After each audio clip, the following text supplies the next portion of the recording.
begitu ibu lu nggak ada, itu bener-bener tuh kayak gimana sih, jomplang ya, kan. jomplang.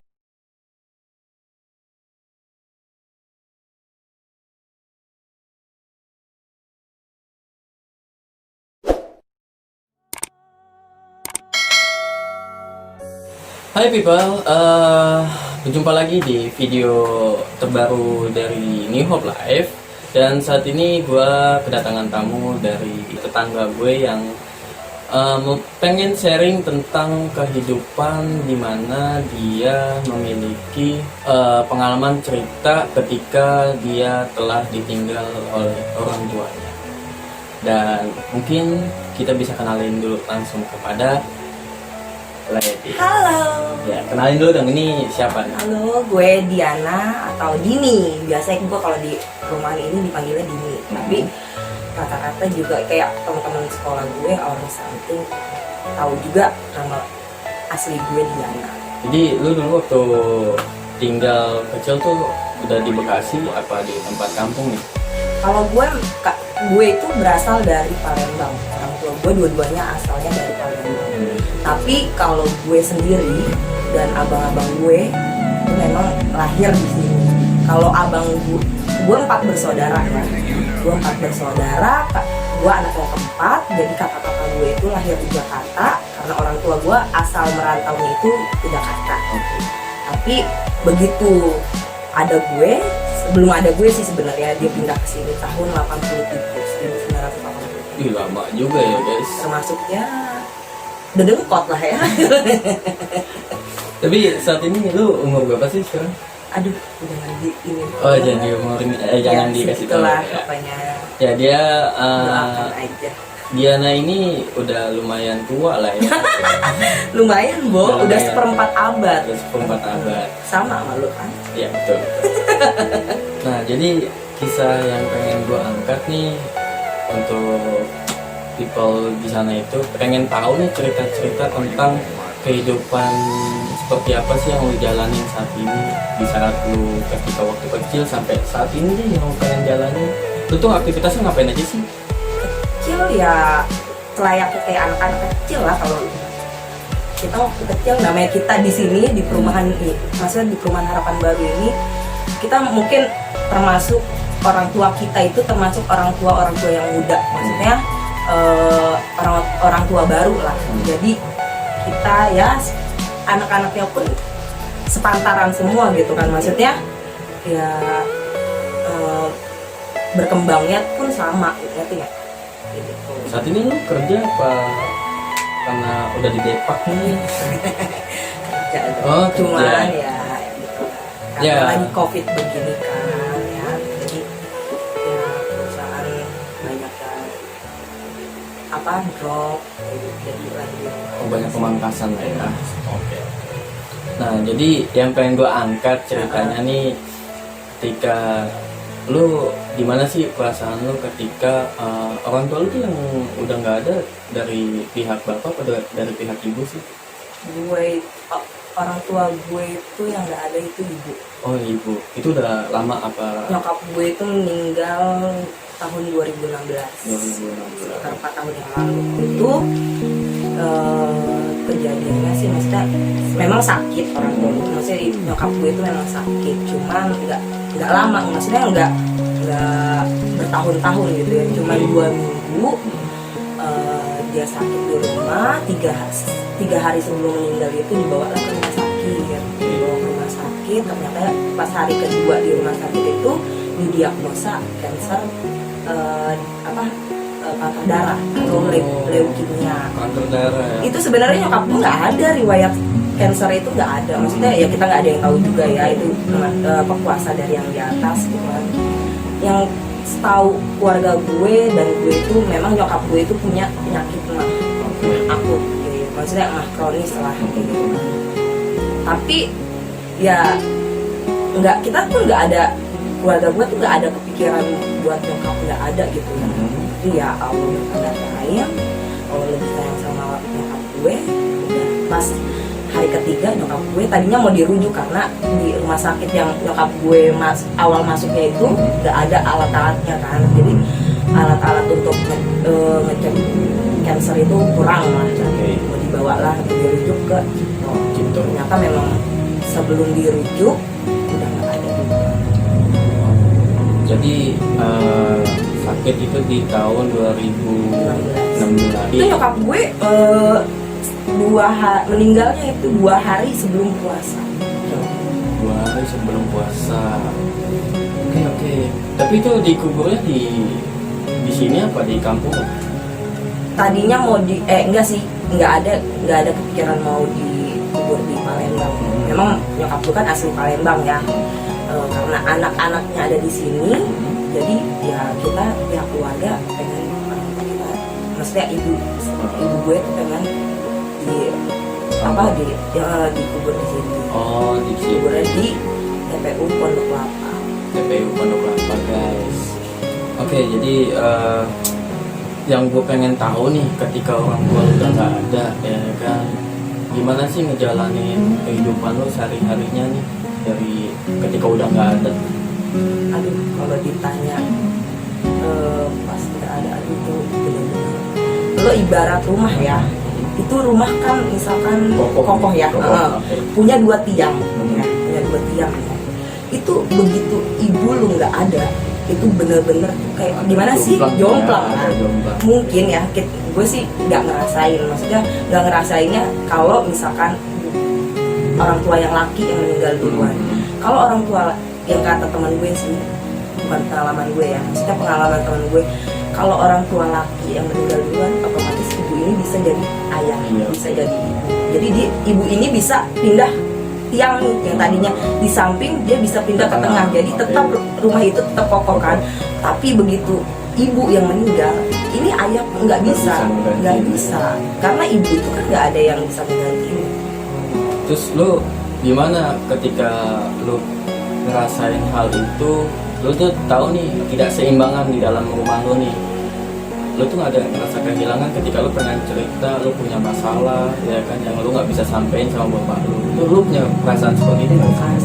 Karena gue termasuk anak yang dibilang manja enggak, dibilang mandiri enggak juga. Karena gue dulu sewaktu nyokap gue nggak ada itu, gue benar-benar yang namanya nggak pernah yang namanya gue ngurusin rumah itu sama sekali. Gue nggak pernah.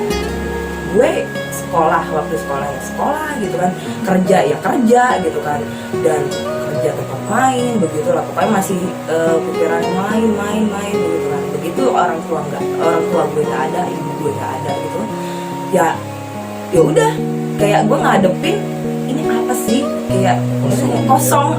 Gue harus ngapain gitu kan, gue harus kayak gimana, yang namanya ya megang sapu nggak pernah gitu kan. Begitu lu dikasih nih, lu harus lu jalanin nih, ya gue harus jalanin gitu kan. Apalagi pas gue ditinggal itu beberapa harinya gue puasa. Puasa kita kan ini namanya puasa sahur. Itu gue di rumah, gue doang yang perempuan. Maksudnya kakak gue yang perempuan itu memang udah punya keluarga kan? Udah berkeluarga. Terus dia udah pindah rumah, dan yang di rumah itu tuh tinggal gue doang yang perempuan. Otomatis gue doang yang nyiapin apa segala macem. Dan itu benar-benar di awal itu gue benar-benar nggak kuat, asli nggak kuat. Ya gimana sih, yang ada di otak gue, kalau bisa kayak ngimpi, ngerti nggak sih, kalau bisa kenapa harus terjadi di gue. Cuman ya udahlah gitu kan. Seiring berjalannya waktu ya kita nggak ada yang tahu juga, yang tadinya gue nggak bisa masak, gue nggak bisa nyapu, ngepel, dan akhirnya gue bisa dengan sendirinya. Jadi lu bisa ngerjain semuanya tuh? Bisa. Itulah, jadi cerita yang bisa untuk diambil masalah untuk orang tua yang nggak ada, itu kita bisa ngelakuin hal apa aja yang kayak dipaksakan gitu ya, kayak dipaksakan gitu ya, dituntut lah ya. Lu yang biasanya malas-malesan, tapi lu dituntut untuk harus bisa menjadikan seorang ibu di rumah gitu kan. Terus juga kalau misalnya gue mau tanya nih ya kan, ketika orang tua lu udah nggak ada, lu ada nggak sih penyesalan terhadap diri lu saat ini gitu? Kalau dibilang nyesel Kenapa tuh? Satu, karena gue belum bisa ngebahagiain beliau. Kedua, banyak impian-impian gue yang maksud gue, apalagi gue masih sendiri lah ya. Gue ada pastilah anak yang udah ditinggal sama orang tuanya ketika dia udah tumbuh besar, dia pingin maksudnya orang tuanya itu melihat pertumbuhan kita. Maksudnya contoh kayak gue udah umur sekitar 26 tahun, gue pengen nikah, terus gue pengen ibu dan ayah gue melihat di hari pernikahan gue gitu. Cuman kan udahlah, gimana? Digantikan juga nggak bisa. Nggak bisa. Mau siapapun. Nggak ada yang bisa tergantikan ibu atau ayah. Mau kita punya ibu sambung baik pun, tapi tetap namanya orang tua yang melahirkan kita, tetap nggak bakalan bisa digantikan walaupun ibu sambung kita itu baik gitu. Terus ada lagi nggak sih penyesalan lo tuh ketika ada sesuatu yang lu belum bisa sampein kepada beliau?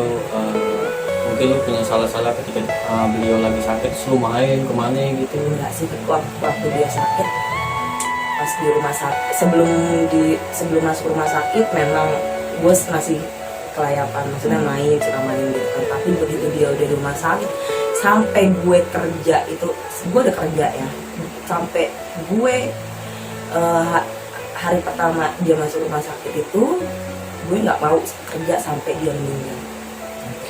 Jadi dibilang puas juga ya, alhamdulillah gue bisa menemani nyokap gue di saat-saat terakhirnya gitu kan. Dibilang nyesel banget karena banyak banget kesalahan ya gimana sih gitu kan, maksudnya kita anak pastilah banyak salah, itu banyak banget salah. Ya terus juga kok kalau sering kepikiran ya bahwa sana tuh, di luar sana tuh masih banyak yang belum tahu pentingnya tentang orang tua. Ya seakan-akan orang tua itu akan hidup selamanya gitu kan. Menurut tuh gimana sih pendapat lu? Menurut gue ya mereka tuh belum pernah merasakan apa yang kita rasakan. Maksudnya belum pernah merasakan apa yang gue rasakan gitu. Dulu pun gue begitu, maksudnya di saat gue main ya gue lupa dengan yang lain, bahkan maksudnya dengan orang rumah gue gitu kan ya, gue dengan happy dengan teman-teman gue. Begitu nyokap gue meninggal baru gitu anjir gitu kan. Iya, udah nggak ada, mau ngembaliin juga nggak bisa gitu, maksudnya balik kayak lo gitu kan, ngapain gitu kan, gue tuh butuh lo gitu kan, cuman kan nggak bisa gitu, lu mau ampe nangis darah guling-guling kayak nggak bakalan bisa gitu. Nah lo ada, cuma ya di dalam tanah gitu kan.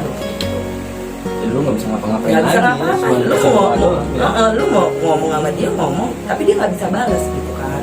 Terus apa sih kalau gimana ya, kalau misalnya dibilang nih banyak juga nih anak nih yang suka melawan sama orang tua. Terus misalnya kalau diomongin nih ya, misalnya jangan keluar malam-malam, terus misalnya jangan keluar main lama-lama misalnya gitu, terus apa sih bawel banget. Itu kan banyak nih yang kayak gitu-gitu ya. Menurut lu tuh gimana sih gitu loh? Itu wajar sih ya, mungkin Wajar anak-anak sih, wajar ya. wajar. Okay. Cuman ya kita pernah ngalamin lah ya masa-masa kayak gitu, tapi semua itu bakalan mereka maksudnya akan merasakan ya kalau udah nggak ada gitu. Itu pasti bakalan, kalau lu mau ngebilangin itu anak lu, ikutin omongan orang tua lu, tergantung dari anak lu juga, benar nggak? Kalau anaknya bisa dibilangin ya mungkin bisa berubah. Kalau anaknya pala batu kan nggak bakalan bisa, bener. Ampe lu jenggotan, ubanan pun rambut lu warna-warni gitu nggak bakalan bisa. Begitu nanti orang tuanya nggak ada, baru di situ dia bakalan ngerasain gila ya, ternyata ditinggal orang tua tuh begini gitu kan. Pasti dia bakalan gue nyesel pasti gitu. Nah itu guys, jadi buat kalian semua di luar sana, selagi orang tua masih ada, sebisa mungkin lah kalian jangan pernah ngebantah, jangan pernah melawan, karena itu krusial banget sih, itu penting banget sih. Karena ketika udah nggak ada, kalian itu udah nggak bisa ngapa-ngapain gitu loh, itu udah di dalam tanah dan lu cuma bisa doa aja gitu kan. Lu marahin siapa juga nggak ada yang bisa gitu. Di luar sana juga kadang tuh sampai ada anak yang cabut-cabutan nih misalnya kan banyak nih gara-gara sinetron yang kayak gitu kan, main udah lah gue cabut aja di rumah gitu kan, tinggalin orang tuanya seakan-akan dia udah bisa mampu bawa dirinya dia sendiri. Itu menurut lo gimana sih pandangan lo? Aduh, menurut gue kayaknya sih menurut gue ya, maksudnya ya lu hanya yang namanya anak-anak seumuran mungkin yang kayak gitu masih seumuran remaja lah ya, remaja yang beranjak dewasa gitu kan, mungkin yang masih egonya tinggi kayak gitu kan. Ya coba dipikir ulang lah, maksudnya kalau untuk kabur ya gue sih pernah ngalamin gitu ya, maksudnya di saat kita dimarahin orang tua atau kita yang apa namanya palak batu gitu kan, merasa diri kita hebat padahal mah kita nothing gitu kan. Begitu udah keluar rumah pun kita bingung, Iya, bingung karena banget. iya bingung mau ke rumah temen pun temen paling bisa nampung berapa hari, nggak mungkin temen itu bisa nampung selamanya. Betul. Bener gak? Hanya orang tua yang bisa nampung kita sampai selamanya, maksudnya sampai kita ya udah nggak ada di dunia ini bahkan. Bener gak? Betul. Tapi ini gue mau nanya lu lebih agak dalam sih ya. Semisalnya nih ya, gue pengen tahu tentang apa yang lu pengenin, ya kan? Ketika orang tua lu tuh masih ada, ibu lu masih ada, lu tuh mau ngapain sih? Lu mau ngasih apa sih? Semisal masih ada. Nih kalau lu sekarang ini nih yang udah kerja, lu udah punya duit, lu bisa beli apaan aja nih, ya kan? Lu tuh mau ngasih apa sih? Jujur banyak banget yang maksudnya yang gue pengen kasih kalau nyokap gue ada gitu ya. Satu, gue pengen banget yang namanya umroh itu ya, gue pengen bareng sama orang tua gue gitu. Itu salah satu impian gue. Kedua kak, nyokap gue kan hobi banget kayak jalan-jalan gitu kan, sama lah sama gue, maksudnya hobinya jalan-jalan gitu. Jadi gue pengen banget ngajak orang tua gue gitu kan ke, ya nggak usah jauh-jauh lo ke mall gitu kan, dengan hasil uang gue sendiri gitu. Jalan-jalan makan enak. Jangan kita bisanya ngasih makan temen enak aja gitu kan, kita harus bisa juga ngasih orang tua kita tuh yang semaksimal mungkin. Jadi penyesalan gue waktu nyokap gue sakit itu benar-benar dia nggak mau makan. Itu sampai gue tawarin makanan yang paling enak dia nggak mau. Jadi disitulah gue ngerasa misalnya kenapa nggak dari dulu ya, gitu kan. Kenapa nggak dari dulu? Gue kerja dari tahun 2012 sebenarnya. Dari 2012 itu gue udah mulai kerja, kuliah sambil kerja juga kan. Tapi gue tetap dulu bener-bener kiranya tuh karena ya mungkin Allah ngasih salah satu nih biar lu berubah gitu kan, biar lu inget rumah gitu kan. Ya ingat pulang tetap ke rumah gitu. Cuman ya maksudnya lu bisa gitu ya orang tua lu bisa bahagiain orang tua lu. Sekarang ini yang bisa gue bahagiain cuma bokap gue doang. Nah itu penggantinya. Selama ini gue mungkin nggak bisa ngebahagiain bokap gue, tapi sekarang bagaimana caranya gue harus bisa ngebahagiain bokap gue. Jangan sampai dia nggak makan, itu yang buat tekanin dalam hati gue gitu kan. Gue nggak bisa belanja enak, nggak apa-apa. Kita gue nggak bisa belanja makan enak gitu kan. Yang penting keadaan rumah gue tuh terpenuhi gitu. Itu gue ingin semua. Jadi menurut lo itu apa yang lo kasih itu kepada orang tua, apakah harus selalu melulu tentang harta benda atau hal yang lain? Enggak sih, enggak semua menurut, maksudnya ya untuk ya namanya harta ya kalau ada gitu kan nggak, keuangan kan nggak selalu ada gitu kan, namanya kita kerja kan pasti bulanan juga gitu kan. Kasih sayang, contoh aja kita perhatian ke orang tua, ayah udah makan apa belum gitu kan, ayah lagi ngapain, itu kan salah satu kita kasih sayang gitu kan. Nggak cuma nih duit nih buat ini gitu, nggak melulu tentang uang, nggak melulu tentang apa. Yang penting kita nanya ayah gimana, kayak gue misalkan pulang kerja udah makan belum gitu lagi ngapain bos gitu kan, dengan cara-cara yang kayak gitu aja Isi. dia udah ih gila anak gue ternyata perhatian gitu kan. Ya kita juga, gue pun kerja tetap mikirin orang rumah. Kadang gue telepon bokap gue kelas siang karena dia juga udah tua kan, maksudnya udah menua gitu, Iya.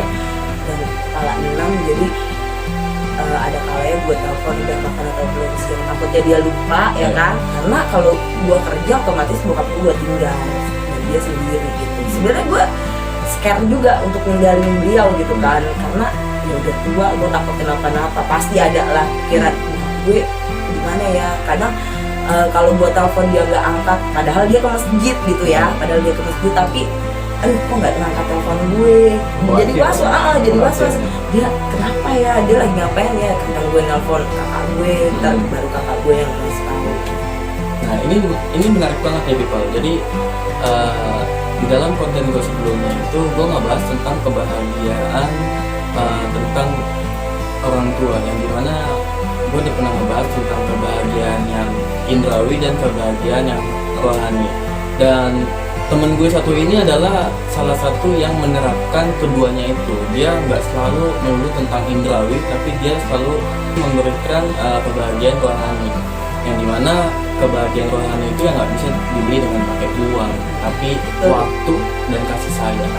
Itulah yang konten, mungkin bagi kalian yang belum nonton konten gue sebelumnya, kalian bisa nonton dulu, nanti baru balik lagi ke channel ini gitu. Nah oke, poinnya ada yang terakhir nih ya kan. Tadi kan lu udah memberikan sedikit pesan untuk cerita lu nih ya kan, kisah-kisah hidup lu yang dari penyesalan lu sampai lu pengen ngasih apa sama orang tua. Dan saat ini lu mau ngasih pesan apa buat manusia people di sana ya kan, di sana nih ya kan, lu mau ngasih pesan apa nih sama mereka yang orang tuanya masih ada? Jangan pernah sia-siain, karena ketika orang tua lo udah nggak ada, lo bakalan menyesal seumur hidup pasti. Ingat omongan gue, kalau udah nggak ada ya Nggak bisa ngapa-ngapain. iya nggak bisa ngapa-ngapain lu, asli itu bener-bener ya. Memang ditinggal orang yang kita sayang itu ya, galaunya itu Lebih diputusin pacar. lebih banget, bertahun-tahun, bahkan ya Nggak bisa move on. dia bisa dia bisa sampai kita tua nanti gitu kan gitu. Apalagi kita punya salah banyak sama beliau gitu ya. Jangan sia-siain orang tua. Jangan pernah sia-siain orang tua yang masih ada. Itu pesan dari Lady Diana. Mungkin segini aja dulu untuk videonya, kisah-kisah dari pengalaman Lady Diana. Gue manggil dia tuh Lady Diana ya di sini. Jadi lu bisa ambil hikmah-hikmahnya dari cerita awal sampai cerita akhir ini. Semoga lu bisa ngambil pesan moral ya, pesan moral buat kalian semua. Semoga hidup kalian tuh bisa berubah dan pikiran kalian tuh berubah lah tentang kasih sayang sama orang tua. Bahwasannya jangan dianggap sepele ya. Jadi segitu aja video kali ini, dan sampai ketemu di video lanjutannya lagi. Dan terima kasih nih untuk Lady Diana sudah datang di studio gue ini, dan sampai jumpa di bye bye.